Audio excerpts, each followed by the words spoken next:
എല്ലാവർക്കും ഭൂലോകം ടിവിയിലേക്ക് സുസ്വാഗതം. മോഹൻലാൽ പൃഥ്വിരാജ് ബ്രഹ്മാണ്ഡ സിനിമ എമ്പുരാൻ ഉണ്ടാക്കിയ വിവാദങ്ങളും വാർത്തകളും ചില്ലറയല്ല. ഗുജറാത്ത് കലാപവുമായി ബന്ധപ്പെട്ട് സിനിമയിലെ ചില രംഗങ്ങളും വില്ലന്റെ പേരും ആണ് ഏറെ വിവാദം ഉണ്ടാക്കിയത്. തുടർന്ന് ചിത്രത്തിനെതിരെ ബഹിഷ്കരണാഹ്വാനവുമായി സംഘപരിവാർ സംഘടന രംഗത്തെത്തിയിരുന്നു. എമ്പുരാനിൽ വില്ലൻ കഥാപാത്രത്തെ അവതരിപ്പിച്ചത് നടൻ അഭിമന്യു സിംഗ് ആണ്. സിനിമയുമായി ബന്ധപ്പെട്ട വിവാദങ്ങളിൽ അദ്ദേഹം പ്രതികരിച്ചിരിക്കുകയാണ് ഇപ്പോൾ. സിനിമയെ സിനിമയായി കാണുക. ഒരു നടന്റെ കടമ സിനിമയ്ക്ക് ആവശ്യമായത് ചെയ്യുക എന്നതാണ്.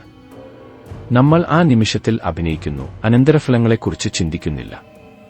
എമ്പുരാൻ എന്ന ചിത്രത്തിലെ പ്രശ്നങ്ങളെക്കുറിച്ച് ഞാൻ അടുത്തിടെയാണ് അറിഞ്ഞത്. ആരുടെയും വികാരങ്ങളെ വ്രണപ്പെടുത്തുകയല്ല ഞങ്ങളുടെ ഉദ്ദേശ്യം. എത്രത്തോളം വയലൻസ് കാണിക്കണമെന്നത് സംവിധായകന്റെ തീരുമാനമാണ്. അത് സംവിധായകന്റെ കാഴ്ചപ്പാടാണ്. ഒരു രംഗം എങ്ങനെ പുറത്തുവരണമെന്ന് സംവിധായകനും എഴുത്തുകാരനും തീരുമാനിക്കുന്നു. അഭിനേതാക്കളുടെ ജോലി അവർ പറയുന്നത് ശ്രദ്ധിക്കുകയും അതനുസരിച്ച് പ്രവർത്തിക്കുകയും ചെയ്യുക എന്നതാണ്. അതാണ് ഞാൻ ചെയ്തത്. അഭിമന്യു സിംഗിന്റെ വാക്കുകൾ. രാകേഷ് ഓംപ്രകാശ് മെഹ്റ സംവിധാനം ചെയ്ത ആക്സ് എന്ന ചിത്രത്തിലൂടെയാണ് അഭിമന്യു സിംഗ് അരങ്ങേറ്റം കുറിച്ചത്. അദ്ദേഹത്തിന്റെ ആദ്യ പ്രധാന വേഷം 2009 അനുരാഗ് കശ്യപ് സംവിധാനം ചെയ്ത ഗുലാലിലാണ്. ഈ ചിത്രത്തിലെ അഭിനയത്തിന് 2010 സ്റ്റാർഡസ്റ്റ് അവാർഡ് ലഭിച്ചു. രാം ഗോപാൽ വർമ്മ സംവിധാനം ചെയ്ത് 2010 പുറത്തിറങ്ങിയ ഗ്യാങ്സ്റ്റർ ചിത്രമായ രക്തചരിത്രയിലെ അഭിനയത്തിന് നിരൂപക പ്രശംസ ലഭിച്ചു.